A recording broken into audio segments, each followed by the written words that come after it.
Madelyn, 1935, Dallas, Texas. Yes. Let's go back. What do you remember when you were just a little girl? I have a slight memory of living on Wendelkin Street and having a dog. It's about 4 years old.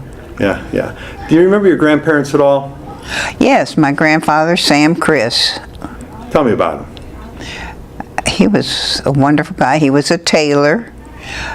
He came from Poland, and he was just a good grandfather. Did he ever tell you about the journey he made from Poland, when it was? No. No? He may have, but I have no memory of it. Yeah. Do you remember your grandmother at all? No, she passed away when I was like 2 years old. Okay. What about your grandparents on the other side? No, I met my father's father once.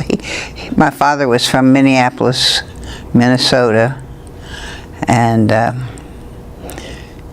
his name was Henry Cohen. I'm trying to think if he had a Hebrew name. My youngest son was named after his other son, my daddy's brother, Ben. Yeah. Do you know what brought them down from Minneapolis? Yes.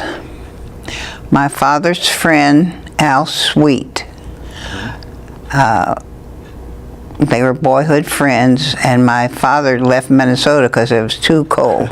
Yeah. He went to Florida. But Al Sweet called him and said, come to Texas. He needed him in the business. They made caps. My father was a cutter. And what year was this? about 1926. Okay, okay. Now, was he married to your mom yet? No. Okay. When did your folks meet? My uncle, my mother's brother, Harry Chris, worked for Al Sweet in the factory. And he told my mother, say there's a good-looking guy came to town.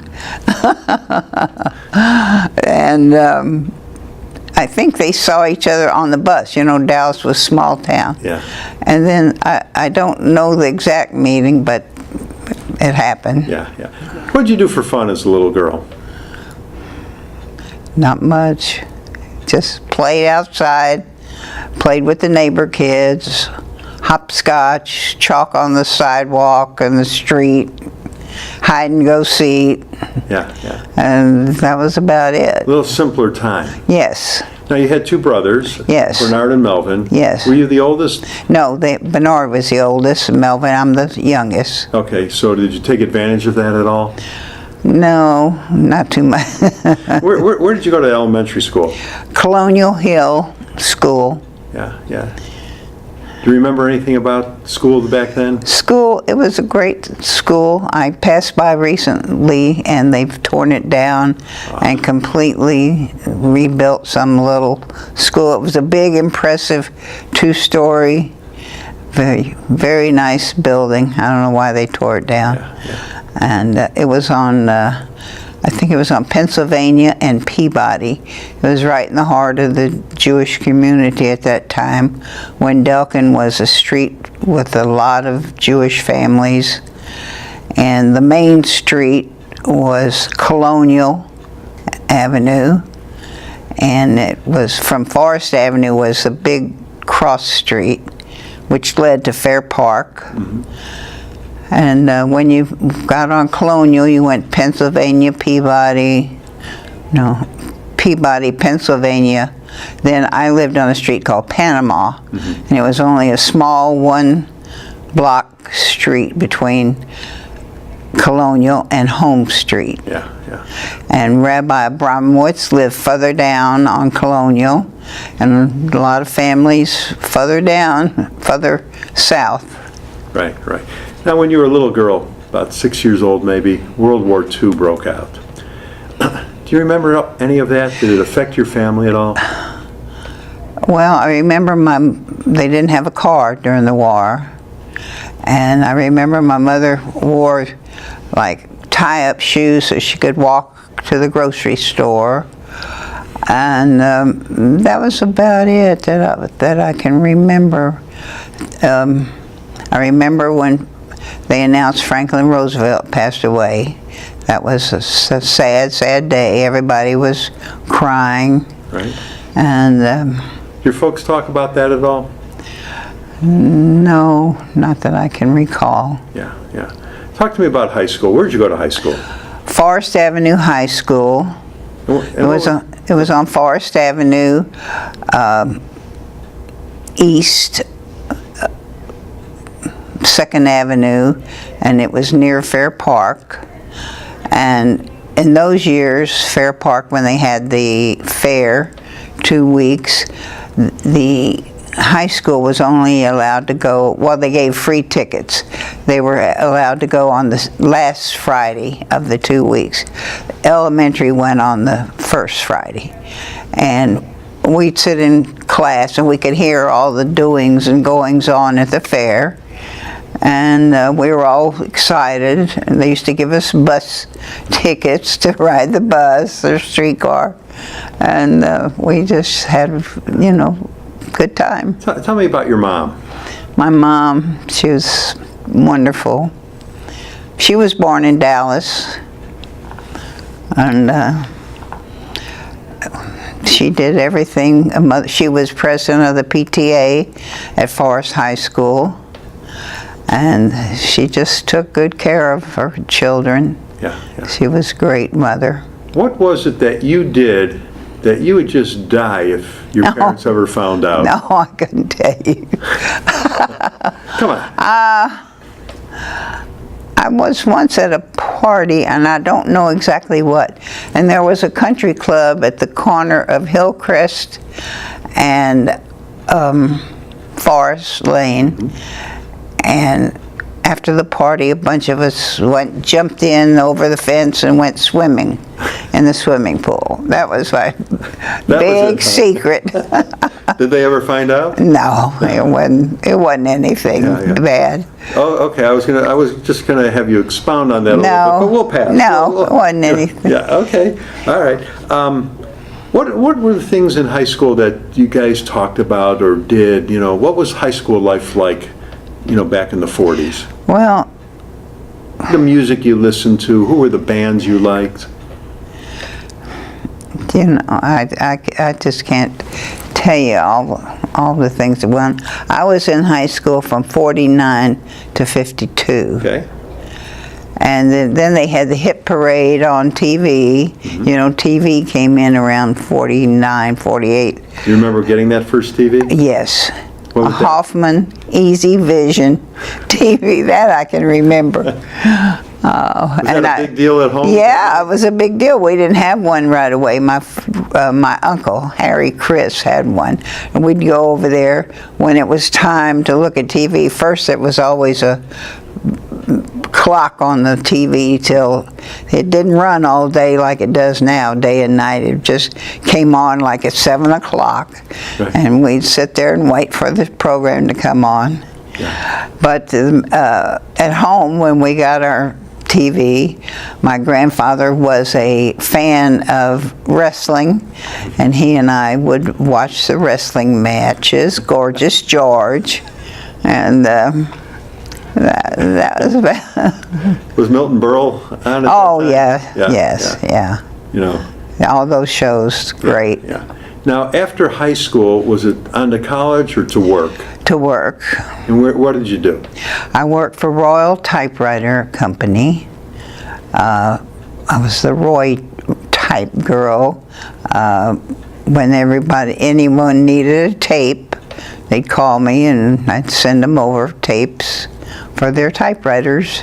Now, did you ever think that typewriters would become obsolete? No, never did. Yeah, yeah. How many years did you work for them? Oh, maybe one. Okay. Then I went to work for a dress company, a fashion company, a dress shop in downtown Dallas across from Tyches. I can't even tell you the name of it anymore. When did you meet Stanley? Stanley used to come to my house to visit my brother. They went to Hebrew school together, and pardon me, my mother and knew the family My mother's aunt, Mrs. Argowitz, lived next door to the Friedmans, and the Friedmans were Stanley's grandparents. So, you know, a small town, we just knew each other. And when did you start dating? He took me to a movie when I was about 12. And when did you guys get married?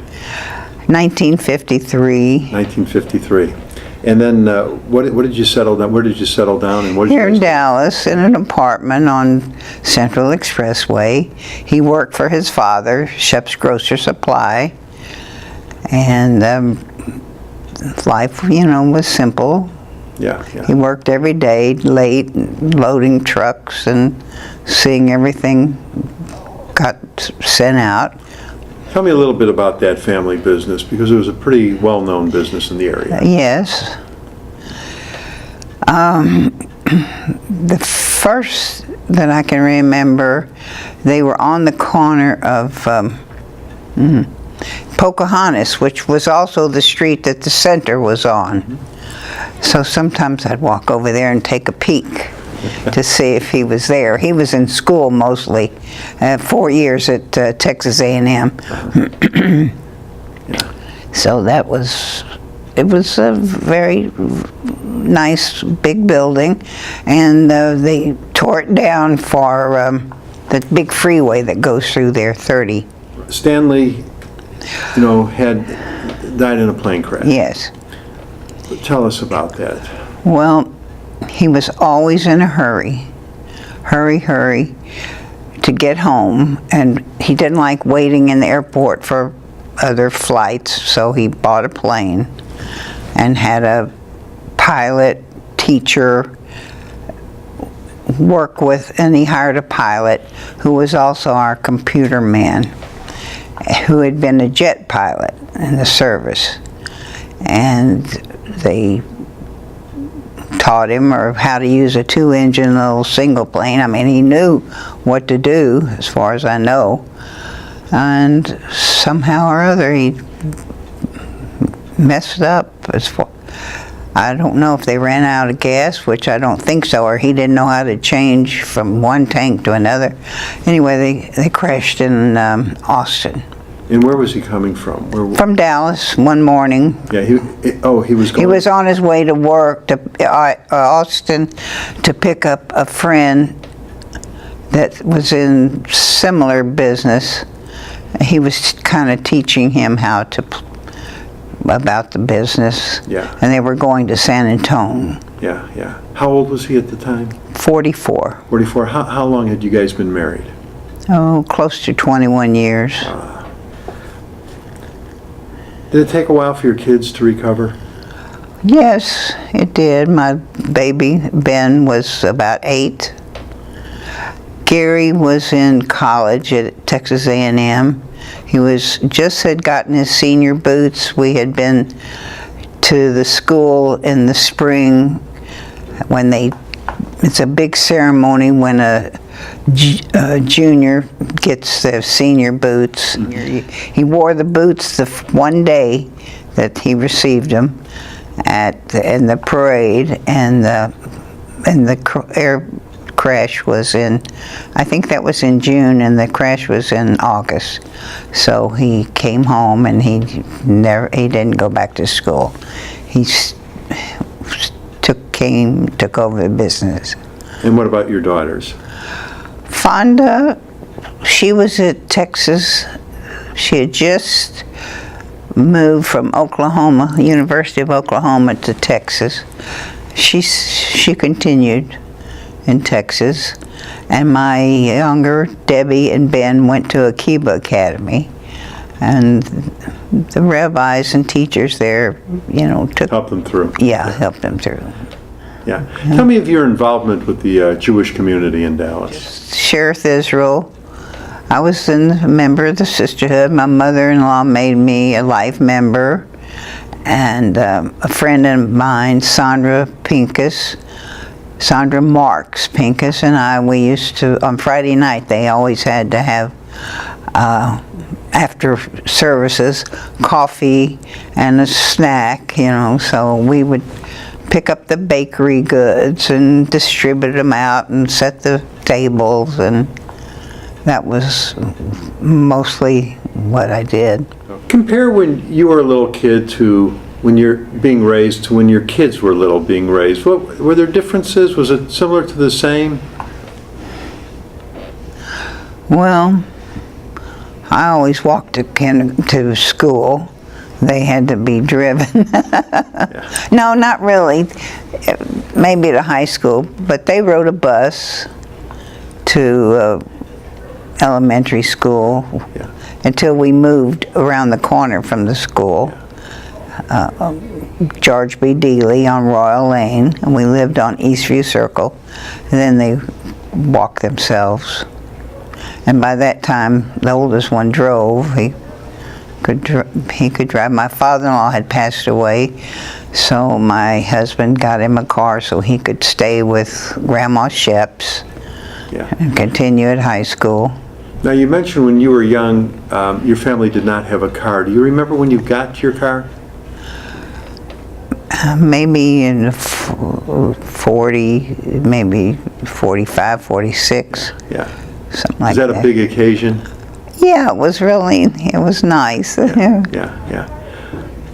Was there an invention in your lifetime that came along that you just went, wow, how did I get along without that? Well, so far it's the phone. Yeah. Yeah. And TV. Yeah. And it's just, there are just so many things. My mother-in-law, she would reminisce, they had a horse and wagon. Yeah. Her father had a produce company. And just things evolved, and Yeah. Now, I just want to go back to Schepps. Did your kids continue on with it for a while? to the business? Yeah. Oh, yes. About 10 years, my son was there. Then he decided to go back to school, and he's a lawyer now. Yeah. And Ben went to A&M and graduated. Fonda graduated Texas. And Debbie went to Texas, and I can't remember if she graduated Texas. She went to nursing school and graduated at North Texas. Yeah. How many grandkids do you have? 2. Any great grandkids? By No. any chance? Okay, so the 2 grandkids. Now, in your lifetime, you've lived through so many remarkable occasions, some good, some not so good. Of course, the World War II as a child, the Vietnam era, President Kennedy assassination, something good, the moon landing in '69 for the first time, tragedy, of course, of 9/11.